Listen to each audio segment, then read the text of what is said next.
But yeah, that was a little freaky. And that wasn't the only thing I experienced at the movie theaters. The other thing was, hello and welcome back to the Unknown Podcast. I'm your host, Matthew Atkinson-Smith, and this is episode 24. Let's get right into it. Okay, so, I kind of wanted to start this episode off with a little fun fact, so let's get it. The first alarm clock could only ring at 4 a.m. It was invented in 1787 by Levi Hutchins, and it's because he needed a way to wake up for work in the morning, so he created the first alarm clock. And it took almost 100 years for the wind-up clock to be invented, so they could wind up to a different time other than 4 a.m. So if you're wondering why everyone back in the day was getting up so damn early, there's your reason. Boom. I cannot freaking imagine getting up at 4 a.m. I know people like The Rock and like people who are like super active, they get up really early and they go to the gym. They can do it. Freaking like Rocky, Michael B. Jordan, these people. I can't do that. I can barely get up at 7, and trust me, I have alarms on alarm set. I think I set one for every 10 minutes, and I'll set at least 10.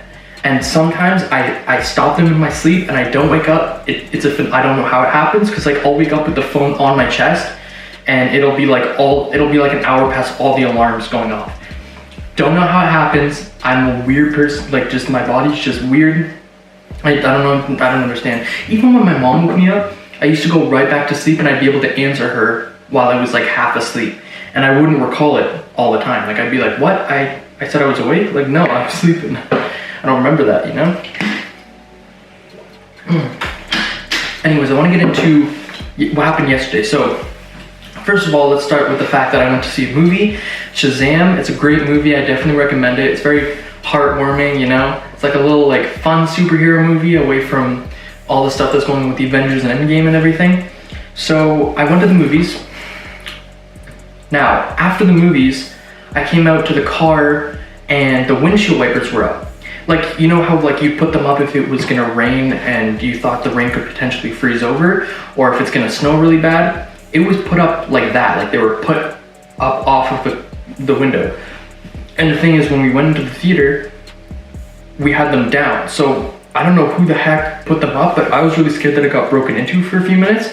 And then I was like, shoot, what if someone's hiding in the back? Irrational things that go through your mind when you're in a little panic mode. But yeah, that was a little freaky. And that wasn't the only thing I experienced at the movie theaters. The other thing was those freaking sinks that suck the most. The sinks that no one likes. And I'm going to tell you why. No one likes these sinks because you have to push on them for them to work. They're the ones that take the force of your hand in order to turn on. And once you relieve the pressure, they freaking turn off. So you need one hand on it at all times in order to wash both hands. You know how annoying that is? I get it, yeah, it saves water. But come on now. Why can't you just get one of those ones that turns on when my hand goes through them? Because that's easy, I just put my hand in the right spot, works. No, because now I need to be pushing on with one hand, soaping up the other by itself, and then do the same thing on the other process. And each time, I'm dirtying my hands by touching the thing. So it's just like hot potato trying to wash your hands. That's unnecessary. I haven't experienced that in a while. It's the most annoying sink. Just had to put that out there, just in case anyone can feel my pain. Any of you out there who know the struggle, yeah, that's the struggle, and it sucks. So let's just give a big F you to those sinks,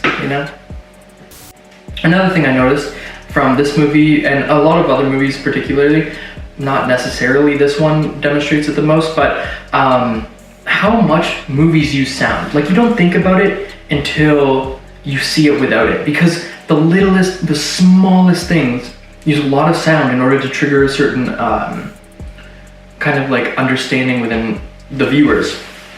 So for instance, you'll see a fighting scene and you won't think about it, but if you saw it without sound, it would look really freaking awkward. Because when you're seeing it with sound, you're hearing the right? And those aren't sounds that get made during a fight. Regardless, it doesn't matter how ineffective it might seem rationally. When you see it in the movie, it makes perfect sense and it fits so well. Everything connects. And even the smallest thing, I was watching a movie where I think it was Samuel L. Jackson, he pulled over in his car. I think this was Captain Marvel, and they made a sound for that. He was just pulling over in his car. It wouldn't make a screeching fast car sound, but they put that in there and it made perfect sense to me when I was watching it. But then afterwards I was thinking about it, I was like, that kind of like doesn't really make sense, because the sound was very, very, what's the word? Like over dramatized. Like there's sounds for everything that happens. Every second or 2 seconds, there's a sound. And that's with everything. If you watch even a short film, like there's a sound in every second. And it makes sense, because like you need like certain sounds in the background, such as like waves if you're at the beach, nature sounds if you're at the jungle or whatever. But I'm thinking in these like superhero movies specifically, you hear a lot of like crashing and explosions and weird like sounds for like superpowers, and you hear like for like fighting scenes, and just all these sounds. It's insane how much films rely on sound in order to get the message across about what's going on. So if you go back and you watch, let's say, a silent movie like I had to do for film class, it is so difficult, because it's just like you're expecting something to be there in terms of sound and talking, and it's just not there, and it makes it so difficult to sit through. And I mean, I try to do this with videos too. I try to add like sound effects and little clips, or maybe something to try to like take attention away from what's going on. So every few seconds there's something that either pops out, or the camera switches to, or maybe there's subtitles, just something so that there's something extra attention wise for the viewer to follow along with, just because people's attention spans, and I'm not speaking for everyone, but the majority of people have kind of short attention spans, especially when it comes to viewing content online, because it's just, there's so many other videos and so many other movies and content that they could be spending time viewing, but they're spending their time on this. And so if it starts to bore them, they'll go to the next exciting thing. And it's as easy as like moving your finger or hitting a button. So it makes sense why they wouldn't want to stay on content that's not very engaging, which is why you want to kind of liven it up. And I think that's what they do with movies too. They don't want the viewers to get bored, and they want them to follow through with the story. So what they do is every few seconds, they'll have like an over-exaggerated sound that complements the actions in order to keep the viewer engaged. So that's just, something I was kind of thinking about when I was at the movies. A lot of this is revolving around me going to the movies yesterday. Didn't mean for that, but that's just how it happened. I guess it's just, a lot of things got absorbed in my mind. So the other day, I was going to Tim's, on my annual run, because I go like every single freaking day. And it's getting to a point where I'm surprised they don't recognize me, like customer of the month award, plaque and everything. But yeah, I was driving by Tim's in the drive-thru, and the people in front of me, in the car in front of me, oh my goodness. Like, I heard her yell, "You flipping a-holes," and really, really freaking loud. And I looked at the person who was working the cash, who was about to hand me the debit machine, and she was like, "I know, like that's freaking nuts." And I was thinking like in my head, oh, maybe she was like not all there, and she had like a certain mental illness where it causes her to like yell like that. But the lady said like, no, she's yelling at her kids. I was like, so I asked, do you know what's going on? 'Cause I thought either she was yelling because she had like a mental illness, or the other thought was that they screwed up her meal or her drink or whatever, and she's just really mad because, when you go to a certain fast food place and you're going through the drive-thru and you're in a rush and you can't really go back, but you're already on the road, say like on the highway, and you realize they effed it up, and you're like, shoot, this sucks, this isn't what I ordered, but I gotta sit with it now. I thought maybe that was the case. So then I asked her, I said, do you know what was going on? Like, what's all that about? And she said like, no, she's yelling at her kids. And I was like, what? That is nuts. And even the lady who was working there was like, yeah, that sounded like she's the freaking, like there's an exorcism going on. And I was like, oh my God, that is freaking nuts. And the other thing, now that we're on the topic of ordering food, and specifically Tim's, because I go there all the time, how much do you think it's acceptable to say excuse me before just like giving up? Because sometimes the machine gets very like glitchy, I guess. And I'm not speaking for like all Tim's, it's just like this one that I go to that where sometimes it's a little, doesn't work the best. Anyways, if you can't hear them properly, either you're too far away, there's too much wind, or say there's rain, the system that you're talking into isn't that clear, maybe you're not speaking up loud enough. How many times is it acceptable to say excuse me before like you just give up? Because at a certain point you gotta drop it. You can't keep on going like excuse me, Because then the person gets tired of talking. Like, I even know, like, if people have accents or aren't that versed in English, and that's the language that you speak, if you try to talk to them and it's like you can't understand them, it gets to a point where it's like you don't want to say excuse me 10 times in a row and have them just lose it on you. Just be like, forget it, like, this ain't worth it, I'm bowing out, goodbye, good riddance.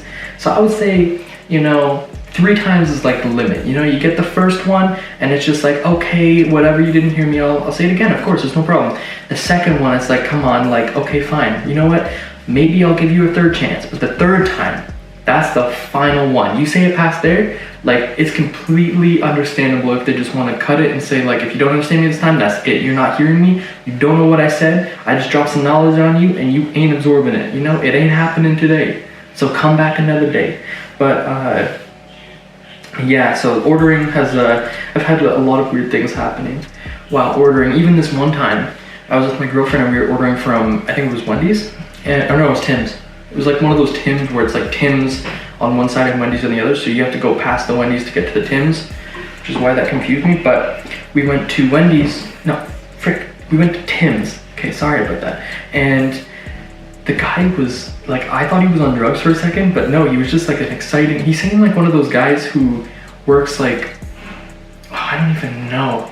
He seemed like one of those guys who works a ride at a carnival, because he was just so excited and like had like a different personality from everyone else. Like, he was like, how do we do? How can I help you? And we were just like stunned. We were like, coffee? But yeah, I mean, things happen, at least he made the visit worthwhile. So it's better than having someone who's angry, of course, 100%.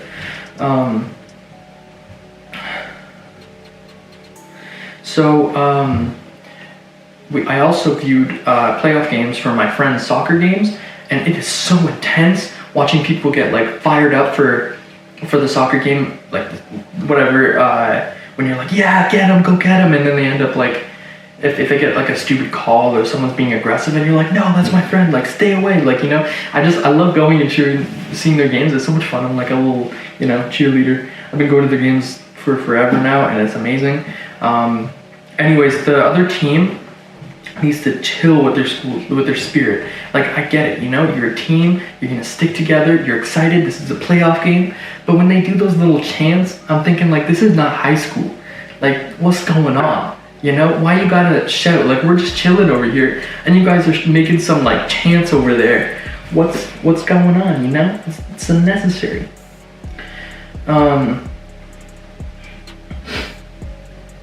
Oh, that's another thing. I was on Instagram the other day, and I saw this freaking robot dog thing.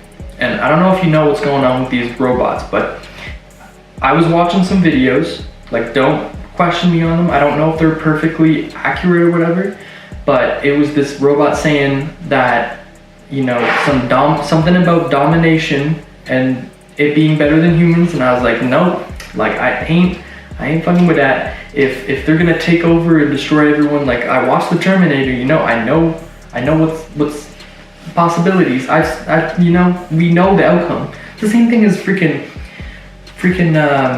dinosaurs. You watch Jurassic Park. How many damn movies do they have to make before you think, oh, maybe making these things, like the dangerous ones, not a good idea? Like, why can't you make one of those nice little guys that can't kill people? Why you gotta go to like the giant T-Rex and the Indominus thing and the this and that with the DNA and the freaking deadly killing machines? Like, why? What do you think was gonna happen? Yeah, and now these freaking robot dogs that can carry like freaking buildings on their backs. Not actually, but I'm just saying, like, why do we need robot dogs? Huh? Why? We've got machines that build cars. We've got machines that work in factories. What you need a robot dog for? We have real dogs. What you need a robot dog that can hold like a freaking car on its back? What's the necessary? And I saw a video too of one slipping on a banana. Like, are you just trying to show me that it's clumsy when it can carry a freaking car on its back? You're trying to make it seem like it's harmless when it's freaking strong as hell? Like, no, I ain't signing up for that. A robot dog? No, it's not a dog. We got dogs. And they're pretty awesome. We don't need no robot dogs. Also, freaking, so I saw a lot of people talking online about cleansing themselves from their social media. And you see a lot of people, especially on Instagram, where they're like, I'm gonna be gone for a few days. Like, if you wanna message me, just hit me up on like email or something like that. Excuse me. And then they just like clear off Instagram, Twitter, Snapchat, I don't know, everything, I guess.